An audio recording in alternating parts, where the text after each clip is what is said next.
Sounds good. Hey everybody, how you doing? Welcome to Guitar Talk episode 12. Can you believe that? 12 episodes of Guitar Talk. Thanks everybody for hanging out.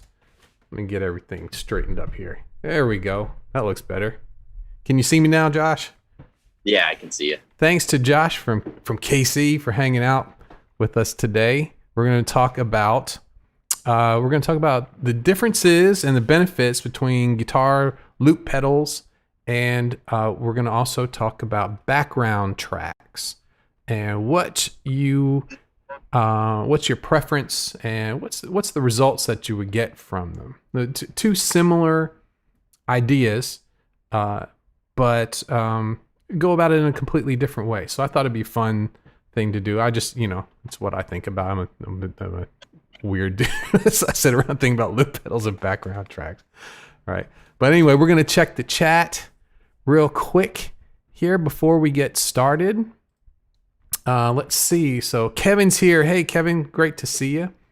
Kevin says, I like loopers if I'm working on my own stuff.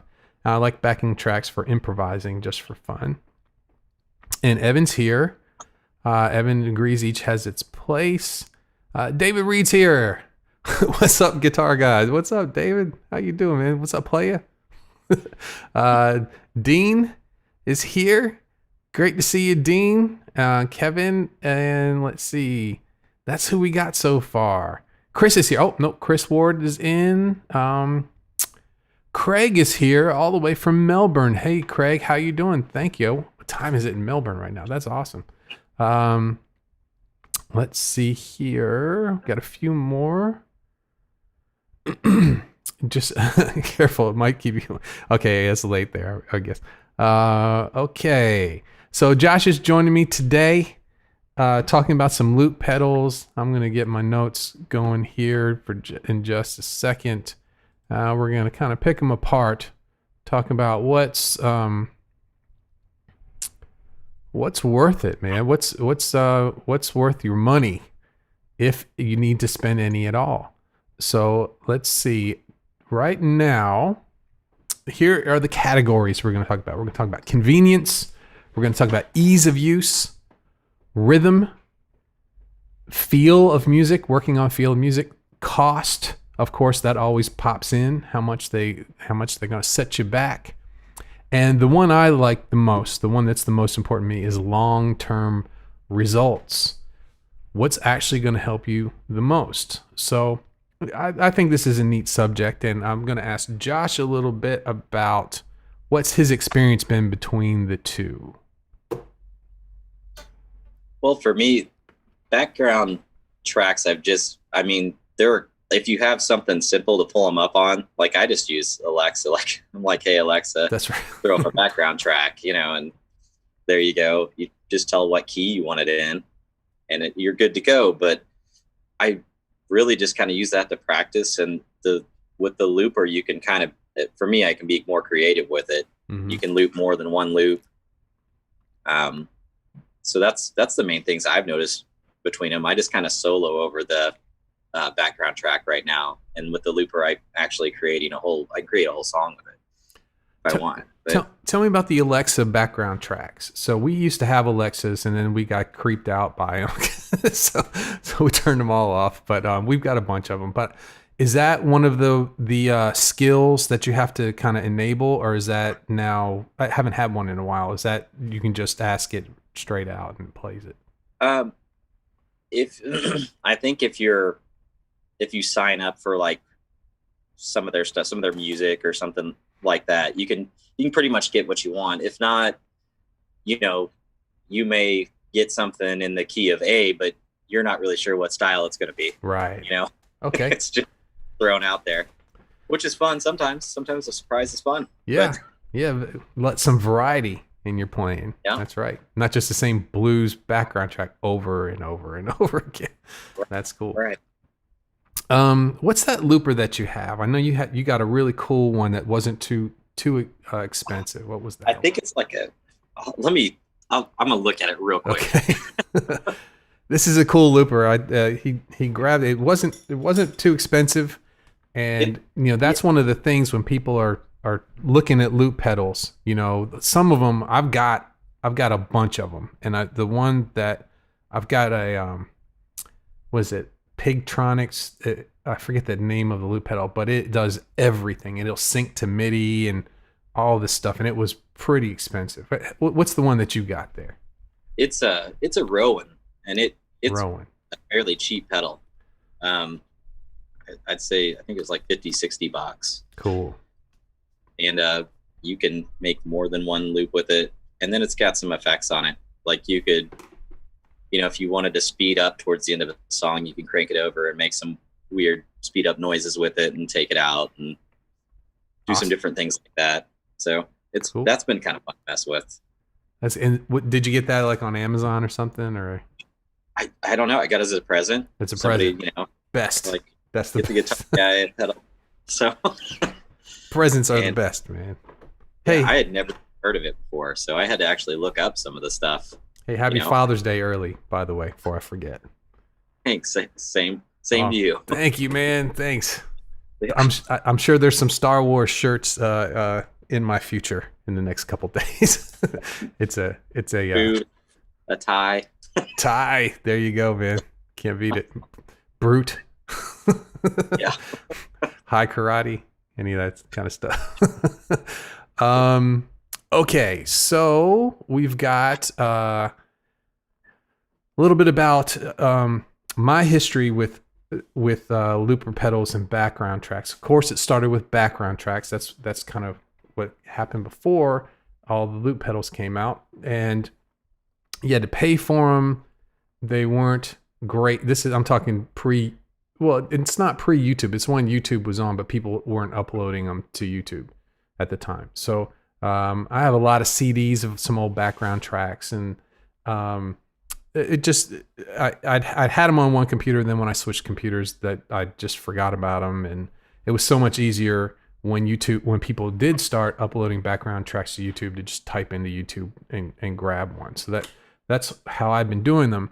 But since I started doing group lessons, I needed a lot of background tracks that were for a purpose, you know, were a certain style and a certain chord progression. And so I went with Band in a Box, which is not cheap, and it's kind of clunky. It's not the most streamlined thing, but what it does extremely well. Band in a Box started off as a MIDI thing.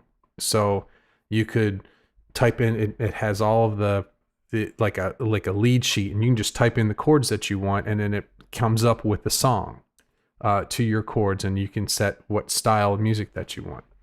And then they started doing, then it started getting huge. And when you buy it now, it comes with a hard drive. So you get a hard drive in the mail, and it is full of small clips that they mix and match together and make all of these different background tracks to whatever chords that you want, in all the different styles that they have, different in every key. And they have, if you wanted experience, went from background tracks to Band in a Box, and then to loop pedals. And I started using loop pedals when I was teaching at first, and I got the Ditto. Have you ever seen the little TC Electronic one pedal, one button pedal? And what ended up happening was, it was great for teaching. You know, it was great for setting down a loop and practicing, but then I started getting greedy and I wanted to use it playing out. And especially for like acoustic nights and stuff like that, where it was just me and I would like to play a little lead and didn't want to keep the rhythm down. And that's where that one failed, because you had to make it stop, you had to hit the button twice. And it just got crazy where you think you hit it twice and then you didn't, and the loop keeps going on, and it was just really terrible. So then I went on to the X2, the Ditto X2, which adds another pedal. It adds another on-off switch. So you can have the first one act like the regular one, which start, record, and stop. And then the second one, you can make it be a hard stop, a hard cutoff. So that way, if you're at the end of the song, bam, you can hit that one. It's like a dedicated stop pedal. And it also does reverse. It does a lot of kind of crazy stuff too, but So I used that for a while, and then after that I got real into it because we had gigs and stuff, and I bought more expensive things and tried to sync it with all sorts of, that expensive one I talked about. But so that's been my course with this, and I still use the background tracks. I'll still use one. I'll make my own. Sometimes I'll go to Band in a Box, and you can set which instruments you want to hear. So I might do one that might be a certain style of music, but I'll only take the drums and the bass from it, and then I'll put it in my recorder and put my own guitar to it, and make a whole different song out of it. So that's my experience, and that's Josh's experience. Now we're going to start going through the different categories between the two. We're going to do a little showdown here. So convenience. Okay, so how convenient is a background track versus a loop pedal? They're both pretty convenient, right? Depending on your setup. Loop pedal, if you're just playing through your rig, you can keep the loop pedal set up in with your other pedals and just turn it on and you're good to go. Super convenient. Background tracks, on the other hand, the searching for background tracks can be a little overwhelming unless you have an Alexa like Josh has this, and you can just you just say, "Hey, background track, go, bam." No idea what style though. That's the that's right. But then you can use background tracks on your phone, so that could be pretty convenient. There's one website. Have you seen that website that they'll actually take like the song and remove like the vocals from it? Stuff. I don't know how they get away with not getting busted for that. I've seen them do that on YouTube. I haven't seen it actually on a site, but I've seen them have just the backing tracks on YouTube and they'll still put up like the karaoke type of lyrics. Right. While it rolls. Yeah. Yeah. I've seen one that they had a lot of like Eric Johnson songs and stuff that you can tell is the actual recording, but they did stuff to it. I don't know. What the name, I think it might have been like backgroundtracks.com or something like, it was something kind of simple like that. I just kind of ran across it. But as far as convenience between the two, if this is a real showdown, it would really depend on your situation. But to me, the loop pedal is a lot more convenient. But it's because that my rhythm guitar is pretty good. If you're working on rhythm, if you're at one of the stages where rhythm is something that you're working on, you may not have a lot of different. You might not have a good bag of tricks to create a quick rhythm on. So background tracks would maybe in that instance be a little bit more convenient for you.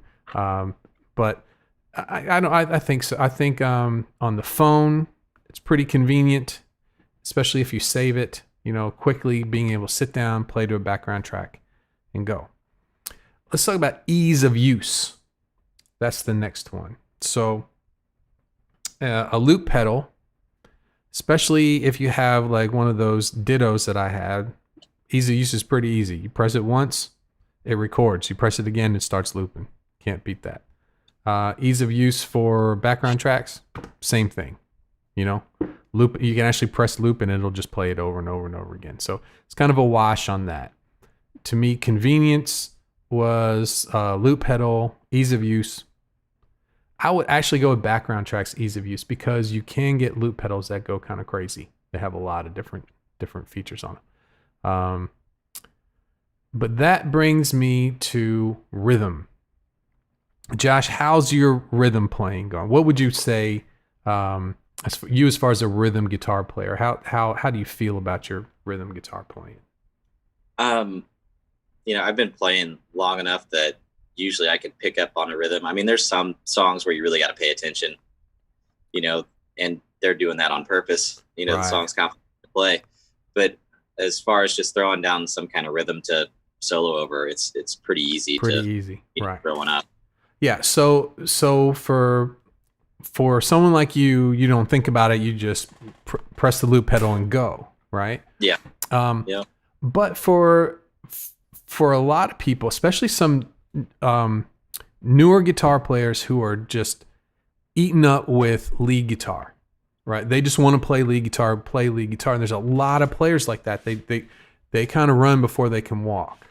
So they start working on their lead playing, and then later on down the road they realize, oh my God, I gotta I gotta play some rhythm here, right? So, okay, we're still going here. I got a little notification on my program there. So being forced to put your own rhythm down when you practice is really a great repetition, really great routine to get into for playing rhythm. Most people don't really, especially lead guitar players, they don't really pay attention to rhythm until they're in a band or they're in a situation where they have to do it, you know? And so we've got a couple students that we're kind of backtracking and doing a little bit of rhythm. So a loop pedal would be great to work on, to really get that, have some, something to practice over, that you did both parts. You did the rhythm and you're doing the lead. But on the other side of that is something like what Josh was talking about with the Alexa, is that you never know what style of music that you're going to get. And depending on the style of music, the rhythms that you play may be completely different. So you may, with background tracks, if you're trying to play along with the rhythms there, with the chords, it may be better for you that way. It may help expand your chord knowledge, or at least go, what is that? Let me learn how to do that. So that's two flip sides of that. I'm going to go with the loop pedal in that instance for rhythm. I'm going to think that would probably be that one would win in that section right there. But with background tracks, you will get exposed to different types of rhythm guitar. How about feel? Do you know what I mean by feel? What do you like? Just the sound you're getting, or how the ease of playing? Yeah. To it. Have you ever noticed how when someone has been learning lead guitar, especially those people who say, "Oh, everything I play sounds the same," right? Yeah. So you're playing in the minor pentatonic box, and when you play a solo, it sounds pretty much the same all the time. And then when you go to play over a different style of music, like a blues, there's a certain feel to blues music. There's a certain feel to rock music. Rock music Right. is right on the beat, straight ahead, or blues music is kind of back a little bit. And if you take like ska or anything that has like a quick but an offbeat sound to it, it's a whole different way of playing. And have you ever? I know I have. I've played a lick that I normally play, and it's over a different type of music, and it doesn't quite work. You have to make some adjustments to that. So for me, working on your phrasing, the feel, playing the appropriate thing depending on the situation you're in, I think background tracks would win over that, just by being able to try different styles of music, like you were saying about the Alexa, and go through those. Yeah, I'd definitely say that too, just because different styles, and usually with a background track, you don't have to. I mean, you're still getting drums, a different bass line, Mm-hmm. all kinds of stuff going on all at once. So you actually sound like you're playing with the band, Right. so by yourself. Right. And I had a couple students that were used to playing background tracks all the time, and then finally got to the point where they play in bands, and then you're used to the background track doing the same thing all the time, and then when you get in the band with other people, they have like opinions and ideas, and they do different things, and it's funny hearing about that where like, yeah, they started just doing this stuff. I don't know what they were just, the one thing that either the loop pedal or background tracks help you with is listening while you're playing, listening to the other players and reacting. And that's one of the really magical things about music. And one of the sad things about what's going on today is you don't really get a lot of that give and take, playing at the same time while someone else is playing and they do something cool and then you do something to match, and it just kind of builds and builds and builds and takes the music somewhere other than was intended. Yeah, you kind of turn into a little jam band for a minute there and then bring it back to right where you're at, which is fun. I mean, people play with timing and all kinds of that stuff goes on. It can throw you off. Yeah, I miss seeing jam bands. You brought that up, Jam. I miss sometimes, just to completely nerd out and I'd go see the like Warren Haynes or one of these jam band, one of these bands that has just tons of guitar solos that last forever, and if my family was there, they'd be but for me, I'm just like, oh, that's what I'm talking about, man. Is obsessed with one. I think they were called like string cheese is what I think that's what they were called. And I went and saw, I mean, they were awesome for me, but we both liked guitar. I don't know about for everybody else. Yeah. But it was fun. Yeah, that's okay, man. We're a certain type of people. Not everybody has to enjoy that.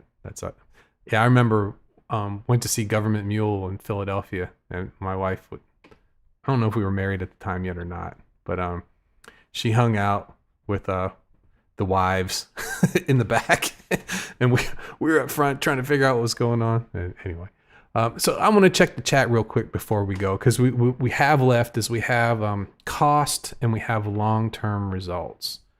So we're going to save that for the end, but I want to head on over to the chat a little bit and see what I'm going to I missed a bunch of stuff. Let me head on back here.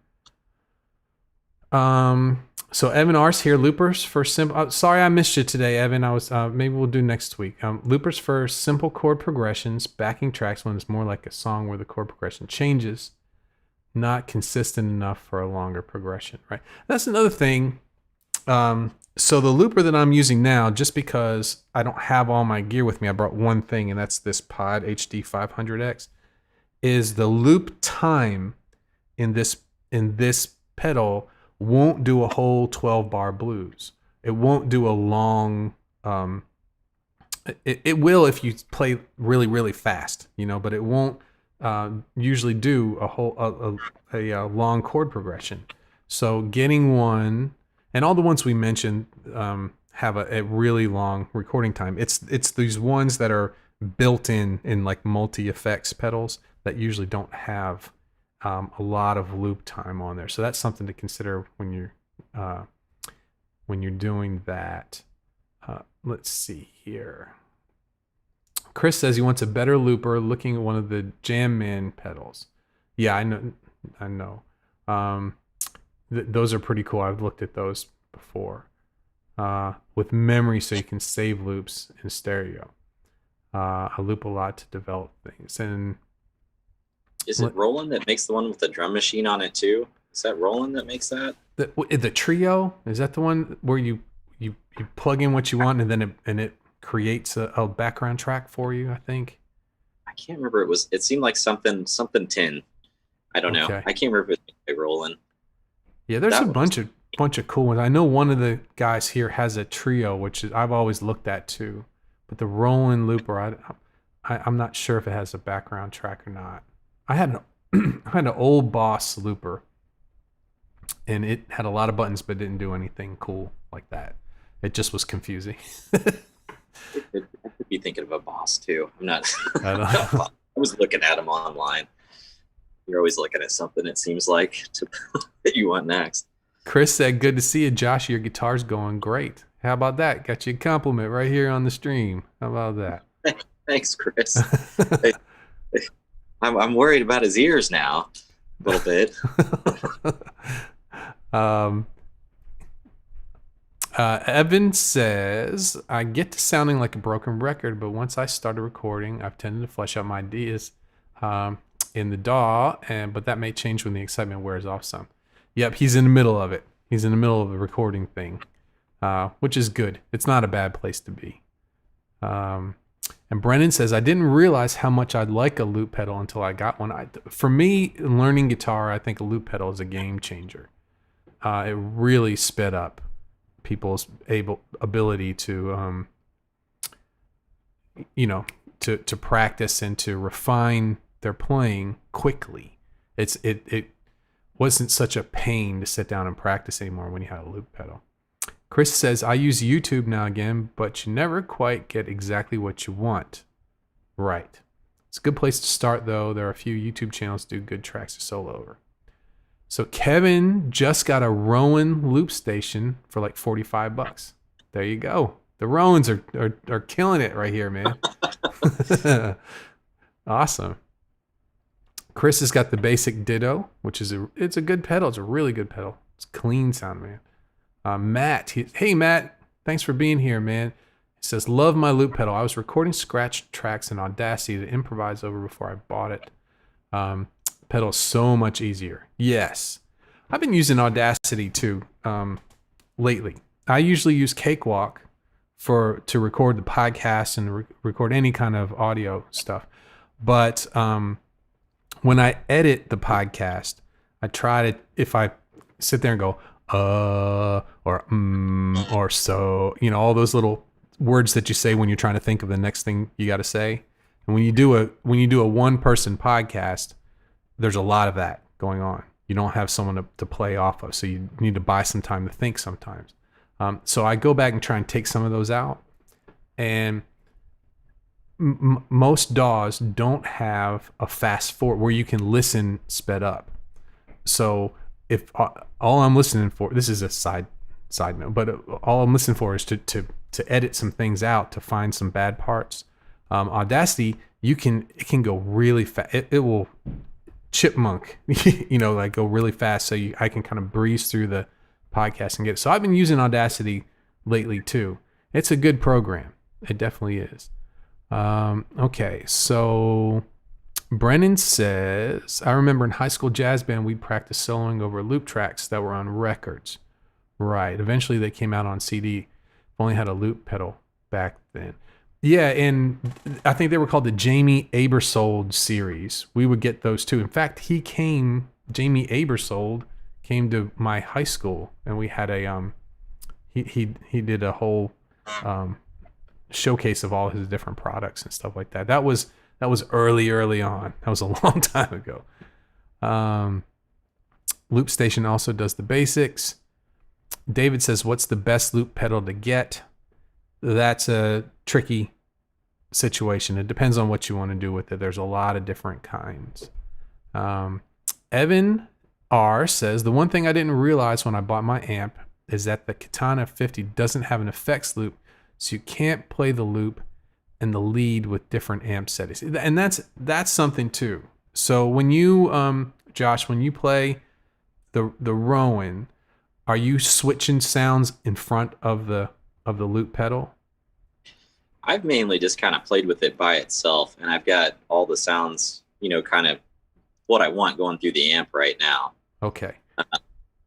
So, for lead, I'll crank up the volume a little bit and then kind of tone it down to do my rhythm looper.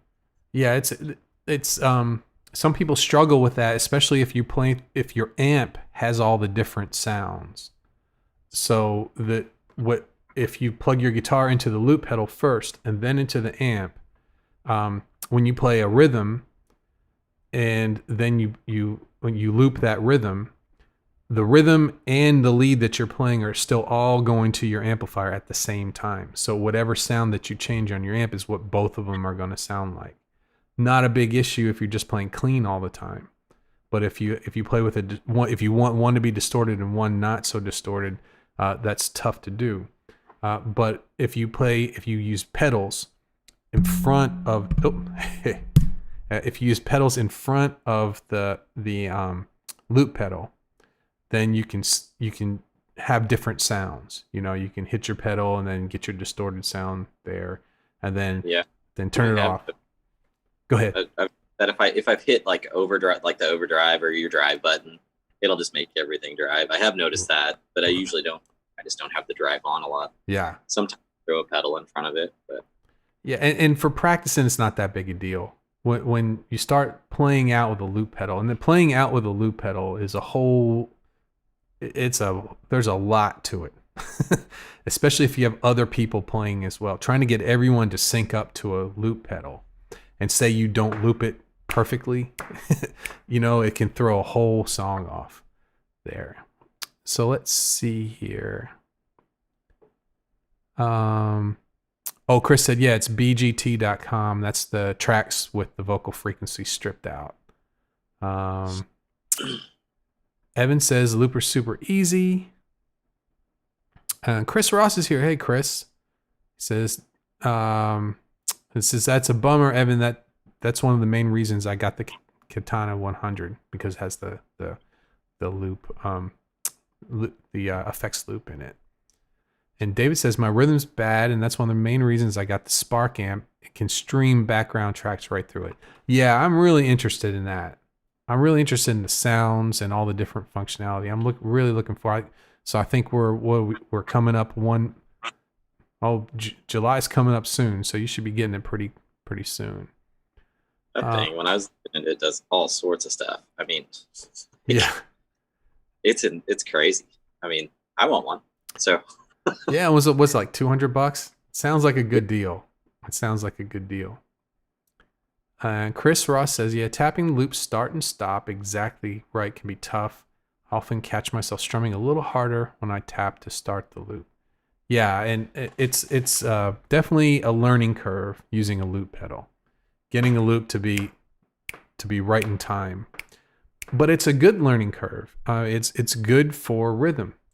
You know, knowing when to hit that thing right on the one.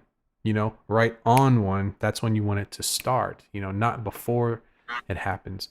So, but you know, in a live situation where you got a lot of adrenaline and other people are, you have to. You ever I know you and your family do a lot of jams and stuff, right? Have you ever been the one who has to start the song off?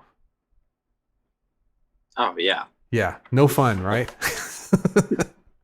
Yeah, it's never fun, especially like they play a lot of bluegrass stuff. So I mean, you know, trying to follow it sometimes it gets a little wild. I mean, it gets crazy trying to follow it. Yeah, they're just all over the place. But yeah, when you pick that stuff up, setting the tempo, you know, when everyone else is ready for you to come in, you know, and you get your heart starts beating quick, and next thing you know, you start, you know, play, and everybody like, whoa, slow down, and you hear everybody kind of bringing the beat back to where it should be afterwards. Yeah, bluegrass is fun, man. I used to go to the in Macon. They have a bluegrass festival at the I think it's the Shriner Park. They have a park here. They have a bluegrass festival every year, and I love the fact that you go there, and yeah, there's a couple bigger name people that are there, but that's not why people go there. People go there to jam. You know, you just have these little pockets of people just playing the tar out of some really cool stuff and all night long, and you just walk around and listen to some of the coolest music you ever heard. Bluegrass festivals are a lot of fun. They're a lot of fun. Okay, I'm going to keep going with the chat here for a few minutes before we get to our final two parts. Let's see here. Evan says, my old multi-effect had a 30-second looper, so it was only somewhat usable. Right. And David's old Moore has 3 whole minutes. Yeah, definitely when you're into the minutes, that's where you're in good. Chris loves... I'm sorry. Multi-effect, they can get confusing too. Like that, I have that boss pedal that has everything in the world on it. Right. But I think the part of it, you can get confused with the wah pedal and volume pedal while you're trying to mess with the looper. and it can throw everything off. Yeah. I mean, and then you got 60 seconds of you're like, I have no idea what this is. What's going on? Multi-effects pedals are always fun, and the way that they, especially when you throw the looper in, you're right, when you throw the looper in the mix, and if it's not before the way where, if you can't adjust where the looper is in comparison with all the other effects, it can get kind of crazy. Definitely get kind of crazy. And then you're right, a volume pedal that messes everything up. That's right.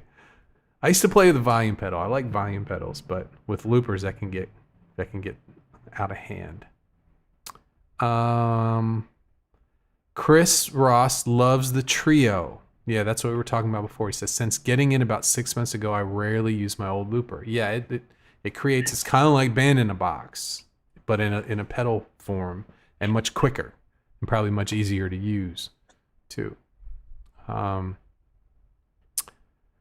And Evan says, I tried Audacity at one point. For some reason, I found it clunky feeling. Yeah, it's Audacity's not what I would run to first. Really, the only reason I'm using it is for that fast forward feature. But I did find it has a good noise cancellation thing. So in this apartment, there's a lot of different noises going on, and also the fans from my computer. I'm having to have my microphone much closer to my computer now, so I'm getting a lot more noise in there. So there was one time where it was really, really, really bad. I had to use Audacity to get the fan noise out. Evan says, fortunately, I can change effects on the multi-unit when the loop is playing without changing the tone of the loop itself. That's great. That's great. I will absolutely move to actual pedals in the future. It's only so useful.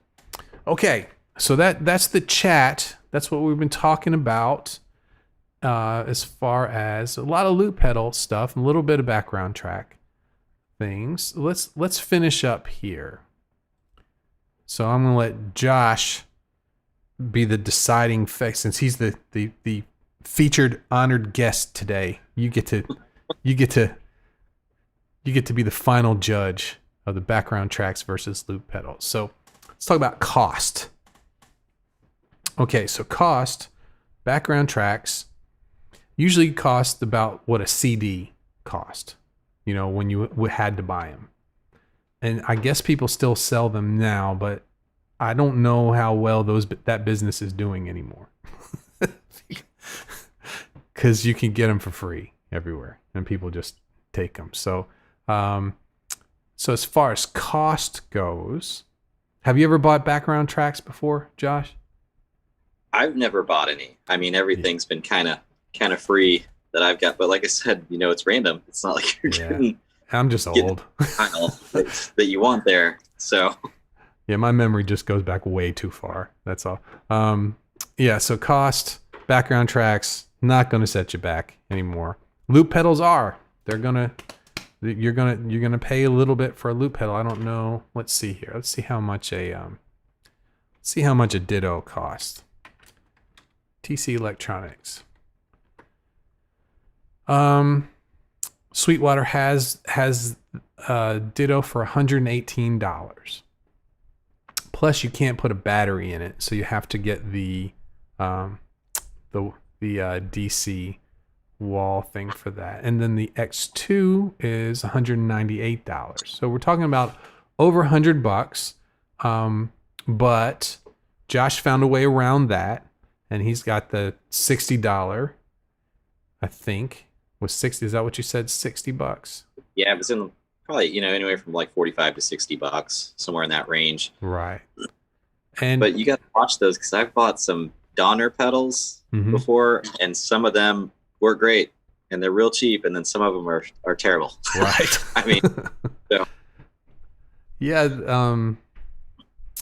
I bought this. What was it wasn't Donner. It was the one that came out before that. It was called an Ultimate Overdrive, which is a great pedal. I modded. You can Joyo. Yeah, Joyo, the Ultimate. I bought one of those and actually got inside and modded it, and it turned out to be a really good pedal. And I think it was like $20 or something, something ridiculous like that. So there's some decent ones there. Reminds me, do you remember the old Dane Electro pedals, the little tiny ones? Yeah. I got a grilled cheese and a French toast, which I don't remember. One was a EQ pedal. I forget what the other one was. And if you stomped on them too hard, the plastic just broke. Yeah, that's what happened to mine. Exactly what it. Yeah. So these Chinese ones, at least they're made of some sort of metal. I think they hold up better than those Dane Electro ones. So you're gonna. I think someone said in the chat that they picked up the Ronin for $40. So you can between $40 to $80, you can pick up a decent one. If you want to go more to more established companies, you're in the $100 range, and then they can go up to $500. This smart guy bought one of those. But let me check here, make sure we're still going. So price wise, definitely the background tracks take it price wise. But the last section, long-term results. Which one is going to get you playing better? What do you think, Josh? Which one would you say? Oh man. This is it. This is the big one. This is the big question right here. For me, I'm a fan. I'm going to pick the looper probably because you can take it with you. If you want to go play out, go play out. You could play to a background track, I guess, if you wanted to get all that stuff going. But the looper, you can change it right on the spot, right there with whatever you're doing. Makes it pretty easy use with that. Makes it pretty nice. I agree with you. I think just the fact that a looper forces you to play rhythm and forces you to create the loop yourself, to create the atmosphere, and for you to go, okay, well, I want to do more of this. How do I make my loops better? Those kind of things. I think it and then the fact, like you're talking about, we're playing it out. As far, we did my wife and I did 7 months in Atlanta as an acoustic duo, and I used it in every song. And it's not just for what you would think, not just for playing leads over. I do kind of cool parts and stuff. And at one point I had that drum machine that's out. That's a drum machine and a pedal, which I can't remember. Beat Buddy. I had a Beat Buddy, which synced to my loop pedal, which is why I bought that expensive one. So I had a drum machine, and I could also hit loops that would never get off time from the loop pedal. So you can definitely take it as far as playing out, maybe in an acoustic gig. As far as a full band thing, I don't know how well, unless you're synced, to a MIDI, a click. You're playing to a click. It'll probably be pretty rough to use a loop pedal there. But it is it will take you down the road. So yeah, and I think loop pedal you can get tons of use out of, but a background track, I tend to leave them in the dust. I use them for a day or two, and then I never revisit them again. So Josh has spoken, and Josh has spoken, and the winner, ding ding ding ding ding ding ding ding ding, loop pedals beat background tracks. I agree, but they're both very useful. I still use both of them. And as far as teaching, when you have to present something and you want to have a certain thing worked on, background tracks beat loop pedals all day long. So different uses for the different things. Okay, well there's our show for today for Guitar Talk, and I appreciate everybody hanging out. Thanks to Josh for being our judge for the sad defeat of background tracks. But I want to thank everybody else for hanging out. Thanks for Evan, both Evans, Chris and Kevin. Joe was here. Hey, Joe, how you doing, man? David, Chris Ward, Brennan was here. Matt, good to see you, Matt. And let's go back. I think there may have been a few. Craig was here. Good to see you, Craig. And I think I got everybody. Kevin was in there too, and Dean. I think I saw Dean in here too. So appreciate everybody for hanging out with me today. David says, thanks for all the good info. I see a loop pedal in David's future. I see a loop pedal in David's future. And Chris Ward says, in the red corner, weighing at roughly 100 pounds is the looper. And Coke's here. Coke just caught the tail end. Hey, man, how you doing? Pretty good. I got about 8 minutes left, so we can just hang out for a little while. We can ask Josh how things are going with his guitar playing. Now he's back to work. How's that working out for you? Just sore hands, man. I mean, I play it when I can, but right now, like, it basically, like, your hands soften up when you stop the work, like, because I do automotive stuff, right? And then you go back, and then you got to get all the calluses back, and I mean, you have my fingertips are fine from playing the guitar, but yeah, like the palms of your hands, stuff like that, they get real beat up. Even sometimes to grab a hold of the neck, it's tender. Oh, man. So mainly just I've been trying to learn the notes more on the mid strings, just to, where just eyeball them. It's where I can just do that kind of stuff, know where they're at, because I usually work from below E and A string, and then I can just follow the octaves and find most of the stuff. But that's good. That's a good. I've found, no matter what technique that you use, doing the octaves or counting back or moving forward, I've found the silliest one is the one that's the most effective, which is just like closing your eyes, putting your finger down on the neck, and then giving yourself like a few seconds to figure out what that note is. And that repetition of doing that over and over again, your eyes start to see the dots, and even if you're not thinking about it, the fourth dot, boom, that's an E, and even on the G string right in the middle, and just repetition is the best way to do that. Just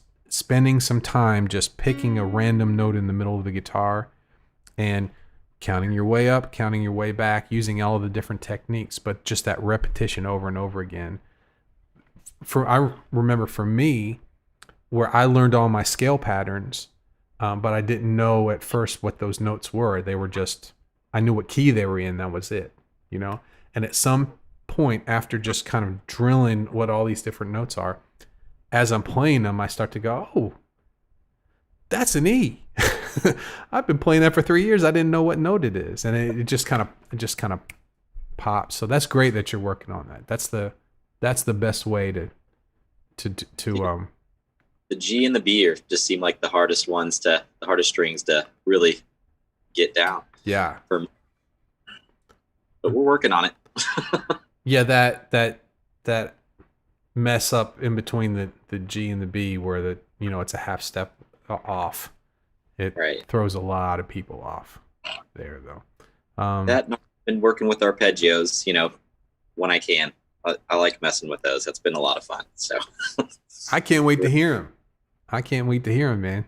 I love listening to your playing. I enjoy it. You never know what tone you're going to use, or you really like to experiment with different things. So when you bring your videos in on the weekend, I look forward to them, man. So good. Yeah. Thanks. Yeah. So, okay. Well, we're coming up towards the end here. Thanks everybody again for hanging out. Let's see here. Coke caught the tail end of the show. And Joe says, thanks for the wealth of info. You're welcome, Joe. This was fun. And Matt says, glad I could hang today. Love the show. We're happy to have you, Matt. Thanks for hanging out with us. All right. Well, we're going to say bye-bye. And we're just going to have a hangout tomorrow on Sunday at 4. Nothing planned. I've done all of the the new students today. Tomorrow are the founding members. I'll get their videos finished tomorrow, and then we'll hang out around 4 just for an hour. Get ready for the new week. Maybe talk about maybe something that you guys would like to learn about on the podcast. I don't have anything planned as of yet, and I look forward to seeing everybody tomorrow. Okay. Thanks, Josh. Thanks for hanging out. Thanks. Okay. Bye-bye. Yeah. Bye. End of stream. Okay.